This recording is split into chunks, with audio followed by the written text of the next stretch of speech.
जय हिंद प्यारे बच्चों, कैसे हैं सारे बच्चे। एमसीक्यूज हम लोगों ने खूब पढ़े हैं, काफी सारी तैयारी हम लोगों ने की है, चाहे वो वोकैब की हो या फिर वो पीक्यूआरएस की हो या फिर वो एरर्स की हो। डियर स्टूडेंट्स, आज की क्लास में मैं जो आपको पढ़ाऊंगा वो बहुत ही खास होने वाला है। एंड आप बोर्ड पर देख ही रहे हैं कि क्या लिखा हुआ है, दैट इज टेंस।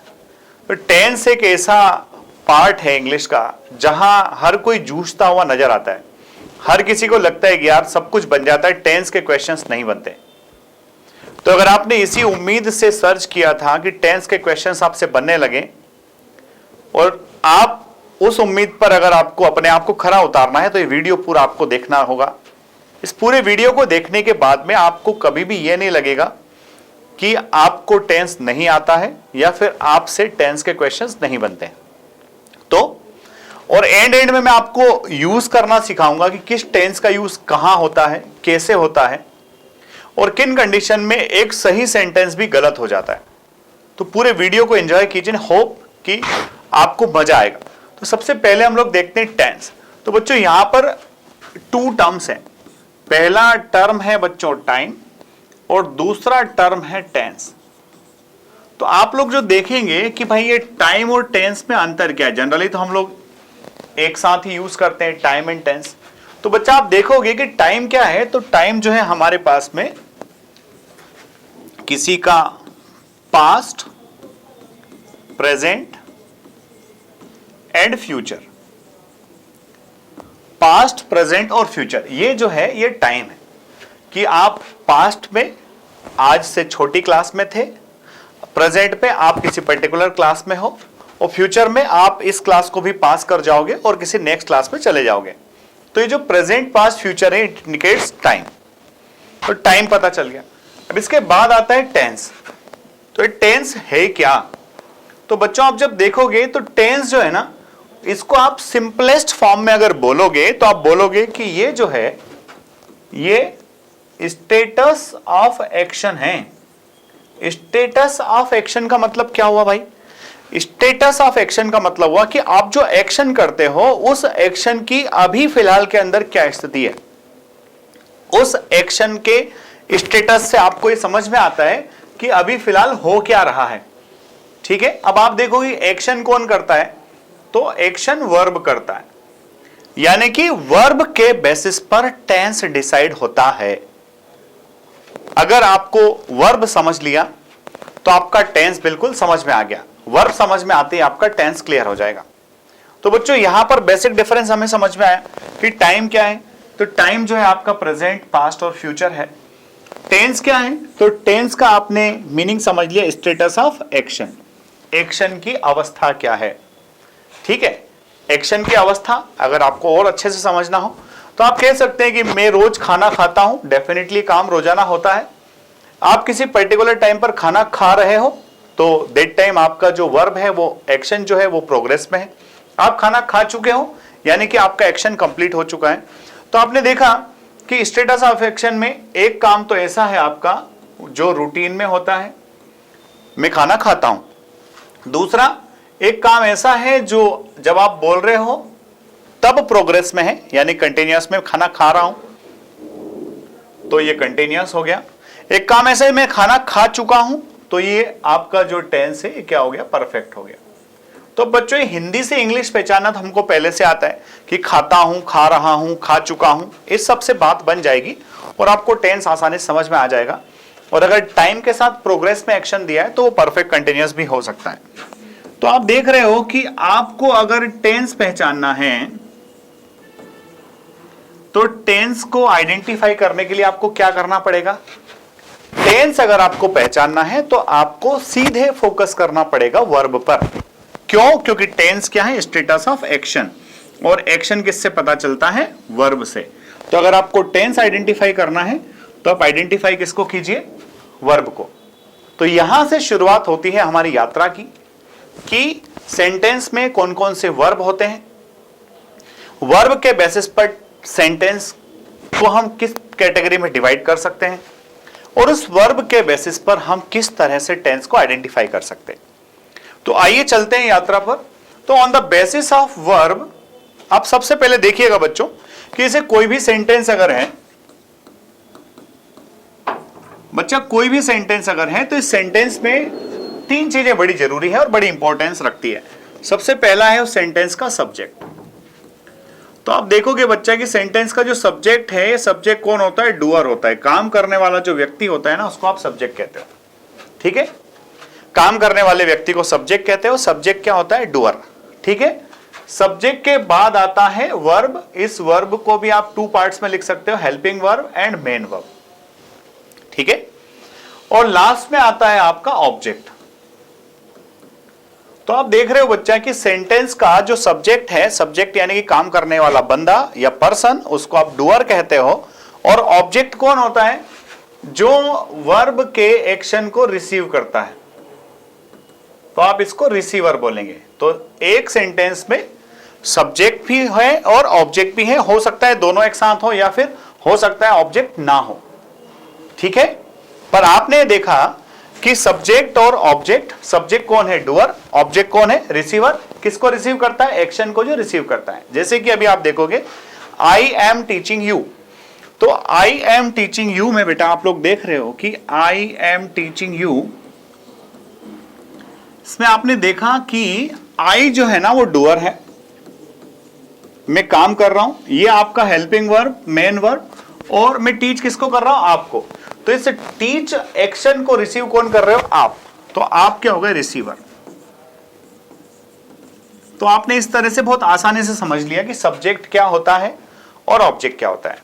ठीक है, अब हमारे पास में दो इंपॉर्टेंट चीजें बच रही है, that is helping verb and main verb. तो आपको पहले लग रहा होगा कि शायद सब्जेक्ट और ऑब्जेक्ट का बहुत बड़ा काम होगा, पर आपने देख लिया कि सब्जेक्ट और ऑब्जेक्ट का काम वही है, सिर्फ आइडेंटिफाई करने तक कि क्या सब्जेक्ट है और क्या ऑब्जेक्ट है। ठीक है, मेन चीज जो डिपेंड करती है, मेन बात जो डिपेंड करती है, वो डिपेंड करती है हेल्पिंग वर्ब पर और मेन वर्ब पर। ठीक है, तो अब बात इन दोनों की होगी, किस किस की? हेल्पिंग वर्ब की और मेन वर्ब की। तो बच्चा सबसे पहले अगर हम देखें, अगर आपको वीडियो अच्छा लग रहा है और सारी चीजें बढ़िया आपके हिसाब से सही चल रही, तो आप हर स्लाइड का स्क्रीनशॉट लेते जाइए और स्क्रीनशॉट ले लेकर के उसकी एक पीडीएफ बना लेना, तो फिर वो आपके पास सेव हो जाएगी। और सारी चीजें जो आप पढ़ रहे हो, सुन रहे हो, that will be in the written format also. तो वहां से आपको जरूर मजा आएगा। ठीक है, तो अब देखिए, अब हमने देखा कि सेंटेंस जो है वो, उसमें हेल्पिंग वर्ब और मेन वर्ब के बेसिस पर सेंटेंस कितने टाइप्स के होते हैं, किसी बुक में लिखा हुआ नहीं मिलेगा आपको, मैं पढ़ा रहा हूं। तो आप देखोगे बेटा कि सेंटेंस जो है ना 3 टाइप्स के होते हैं, नंबर 1, नंबर 2 एंड नंबर 3। ठीक है, अब जब भी हमसे कोई कहता है कि टेंस, तो हम लोगों का दिमाग जाता है उस टेबल पर, और वो टेबल जिसमें कितने टेंस है? टोटल 12 टेंस वाले टेबल पर हमारा दिमाग जाता है। ठीक है, तो जब हम आइडेंटिफाई करते हैं तो हम ये देखते हैं कि इन 12 टेंस में से कौन सा टेंस है। ठीक है बच्चा, तो आप देखोगे कि सबसे पहले आपको जब टेंस आइडेंटिफाई करना है तो आप क्या देखिए, आप वर्ब पर जाइए। तो आप जब किसी सेंटेंस को देखेंगे तो आपको 3 कंडीशन मिल सकती है, देयर में भी 3 कंडीशंस। ये कंडीशंस क्या क्या होगी? सबसे पहली कंडीशन है बच्चा कि सेंटेंस में सिर्फ हेल्पिंग वर्ब हो। सेंटेंस में क्या हो? सिर्फ हेल्पिंग वर्ब हो, उसमें मेन वर्ब हो ही ना। ठीक है, अब इसको ध्यान से समझ लेना। अभी आप सबको पता है कभी कभी मेन वर्ब अगर नहीं होता है तो हेल्पिंग वर्ब को मेन वर्ब मान लेते हैं। जैसे मान लो कह रहा है कोई कि I am a teacher, I am a teacher, तो ये आई एम ए टीचर कह रहा है, तो इसमें एम जो है ना क्या है? मेनली ये हेल्पिंग वर्ब है। अब इसमें मेन वर्ब नहीं है तो एम ही वही काम करेगा जो मेन वर्ब कर रहा है। ठीक है, बट ओरिजिनली सेंटेंस में जो एम है वो क्या है भाई? इसमें हेल्पिंग वर्ब है।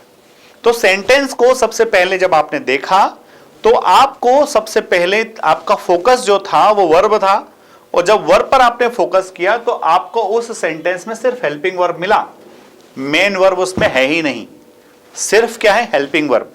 तो बच्चों इस सेंटेंस में आपने देखा आई एम ए टीचर, इसमें एम जो है हेल्पिंग वर्ब है। अब दूसरा सेंटेंस आप देखो, अब ये कह रहा है I have a pen, I have a pen. तो इस सेंटेंस में भी आपने एक और चीज देखी कि इसमें भी सिर्फ हेल्पिंग वर्ब है, मेन वर्ब नहीं है। तो बच्चों यहां से आपको इंटरप्रेट करना पड़ेगा कि हां कुछ सेंटेंस ऐसे होते हैं जिनमें मेन वर्ब नहीं होता है, उनमें सिर्फ हेल्पिंग वर्ब होता है। ठीक है, तो ऐसे सेंटेंस भी होते हैं जिनमें हेल्पिंग वर्ब नहीं होता है, सॉरी जिनमें मेन वर्ब नहीं होता है, सिर्फ हेल्पिंग वर्ब होता है। आप ये देख रहे हो कि इन दोनों सेंटेंस में सिर्फ हेल्पिंग वर्ब है, मेन वर्ब नहीं है। तो अब यहां से इंटरप्रेटेट करना है कि जब ऐसा सेंटेंस आ जाए जिसमें हेल्पिंग वर्ब हो, मेन वर्ब ना हो, तो बच्चों ये दो तरह के सेंटेंस होते हैं। एक ऐसा सेंटेंस होता है जिसमें हेल्पिंग वर्ब टू बी होती है, जिसमें हेल्पिंग वर्ब क्या होती है, टू बी। अब ये टू बी क्या है? और एक ऐसा सेंटेंस होता है बच्चों जिसमें हेल्पिंग वर्ब टू हैव होता है। ठीक है, तो आपको ध्यान से समझना है कि अगर मेन वर्ब ना हो, सिर्फ हेल्पिंग वर्ब हो, मेन वर्ब नहीं है, सिर्फ हेल्पिंग वर्ब है, और हेल्पिंग वर्ब के बेसिस पर सेंटेंस टू टाइप्स के हैं। कौन कौन से? एक टू बी और एक टू हैव। ठीक है, तो ये जो टू बी टू हैव है, इस टू बी टू हैव का फंडा क्या है पहले मैं आपको क्लियर कर देता हूं, बाद में फिर आगे की चीज हम लोग समझेंगे। तो सबसे पहला है बच्चों टू बी क्या होता है? तो बच्चों टू बी का मीनिंग है होना। टू बी का मीनिंग क्या है? होना। किसी व्यक्ति वस्तु का किसी स्थान पर होना, किसी पोस्ट पर होना। ठीक है, किसी पर्सन का, किसी थिंग का किसी पर्टिकुलर प्लेस पर या फिर किसी पर्टिकुलर पोस्ट पर होना। ठीक है ना, इसको हम क्या कहते हैं? To be. जैसे आपने अभी थोड़ी देर पहले कहा था आई एम अ टीचर, तो ये बंदा कुछ तो है और ये बंदा क्या है? टीचर है, तो इसका टीचर होना। ठीक है, अब किसी भी बंदे का कुछ होना हम उसको तीनों टाइम में बता सकते हैं। ये टू बी जो है, इस टू बी को हम प्रेजेंट में भी बता सकते हैं, इस टू बी को हम पास्ट में भी बता सकते हैं, और इस टू बी को हम फ्यूचर में भी बता सकते हैं। कैसे? देखिएगा, आई एम ए टीचर, अभी कह रहा है आई वॉज अ टीचर, और फिर ये कह रहा है I shall be a teacher, I shall be a teacher. ठीक है बच्चा, तो आपने देखा इसमें तीनों सेंटेंस में किसी बंदे का कुछ होना टू बी बताया जा रहा है। ठीक है, और इसमें तीनों टाइम की बात हो गई है, प्रेजेंट, पास्ट और फ्यूचर। तो आपको ये समझ में आ गया होगा कि टू बी के सेंटेंस तीनों टाइम में बन सकते हैं। मैं टीचर हूं, मैं टीचर था, मैं टीचर बनूंगा या टीचर होऊंगा। ठीक है बच्चों, इन तीनों सेंटेंस में आप देख रहे हो मेन वर्ब नहीं है। तो बच्चों आपको ध्यान रखना है कि जब सेंटेंस में मेन वर्ब अगर नहीं है तो वो उन 12 के बाहर है। कौन से 12 के बाहर? ये जो 12 हम लोग एक टेबल बना के रखते हैं ना, बड़ी सुंदर सी, इसमें जो 12, ये इस पूरी टेबल में से एक भी नहीं है अगर मेन वर्ब नहीं है तो। ठीक है, और यहां आप देख रहे हो मेन वर्ब नहीं, सबके सब क्या? हेल्पिंग वर्ब है। और हेल्पिंग वर्ब कौन सा है? To be. To be means होना। ठीक है, मैं लिख देता हूं, किसी व्यक्ति का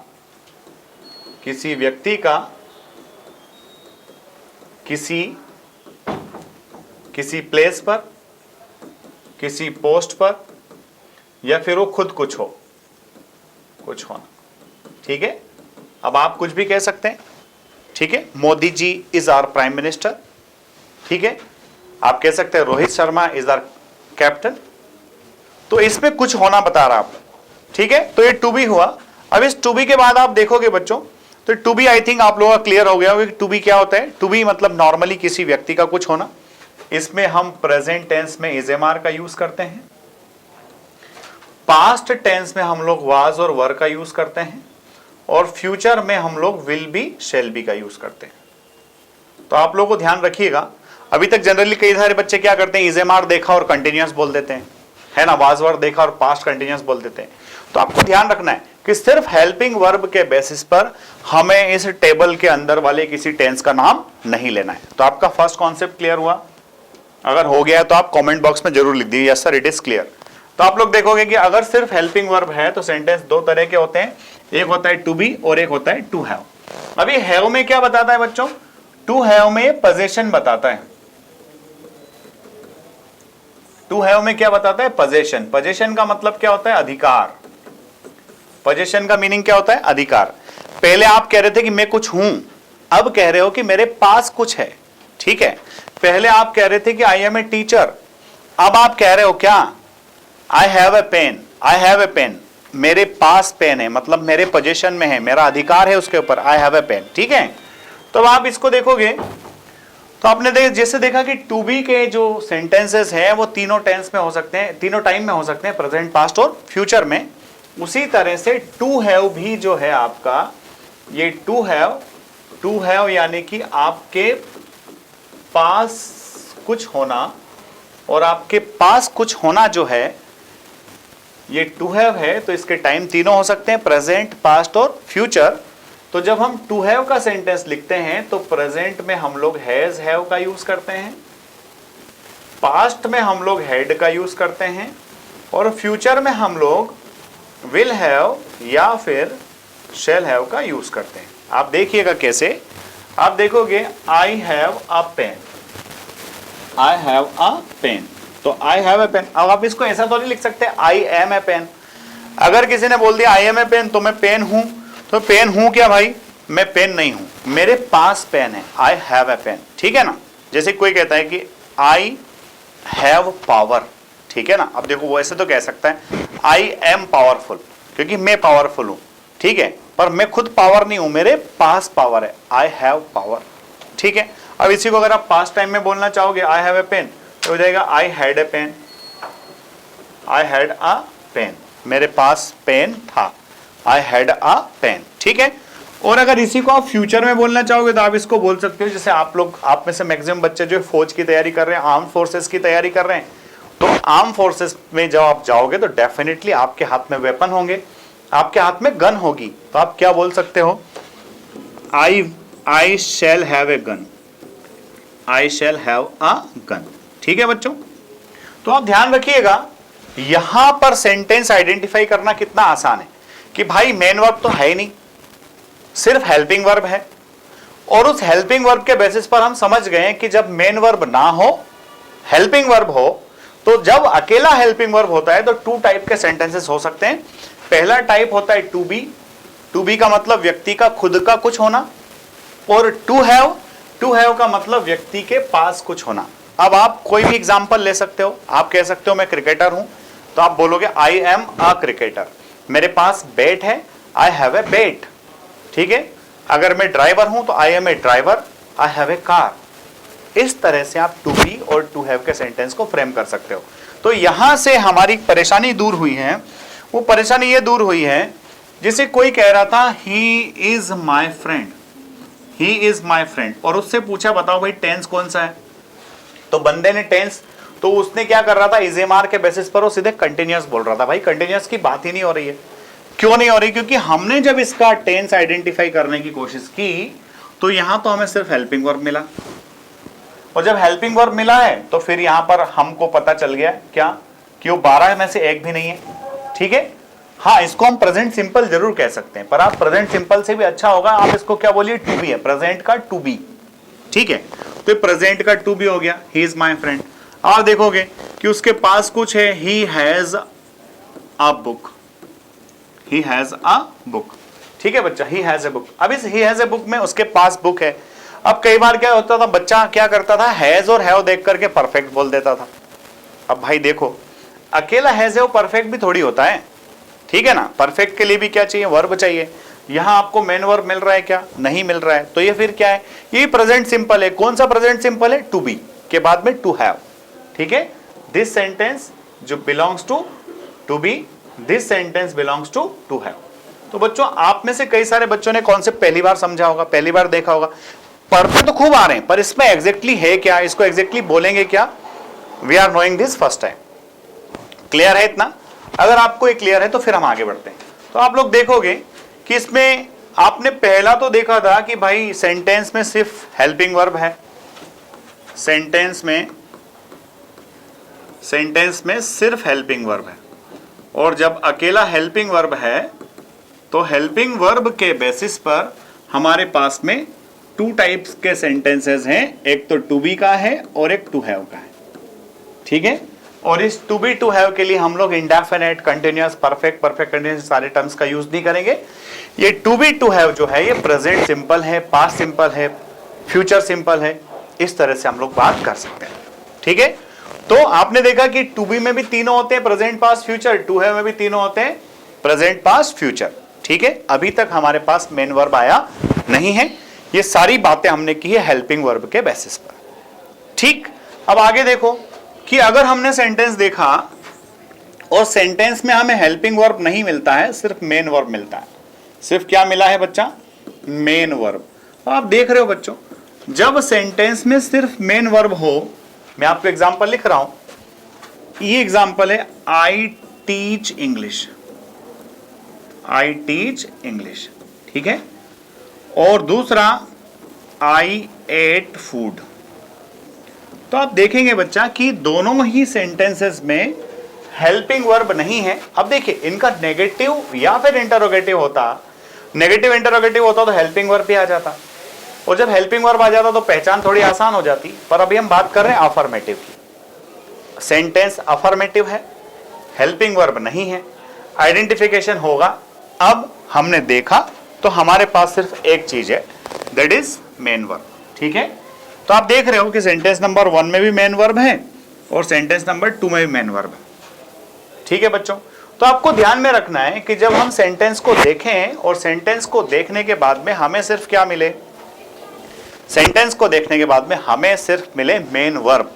तो आपको ध्यान देना है कि वो जो हमारा टेबल है टोटल 12 वाला, इन 12 में से जो है सिर्फ 2 टेंस ऐसे हैं जिनमें मेन वर्ब आता है, ठीक है। तो आप देखेंगे कि जब सेंटेंस आपने देखा, सेंटेंस को आपने जब देखा तो उसमें आपको सिर्फ क्या मिला, मेन वर्ब मिला।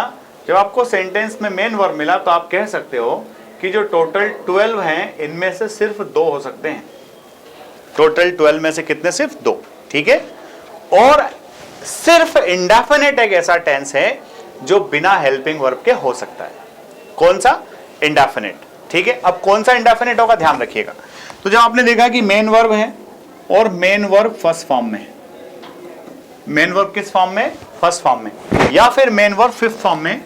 वो फिफ्थ फॉर्म क्या होता है आप लोग जानते हो, फिफ्थ फॉर्म होता है कि मेन वर्ब में एस या फिर ईएस लगा हो, ठीक है। एस ईएस क्यों लगाते हैं ये भी आपको अभी बता रहा हूं। तो आपने देखा कि मेन वर्ब फर्स्ट फॉर्म में है या फिर मेन वर्ब फिफ्थ फॉर्म में है।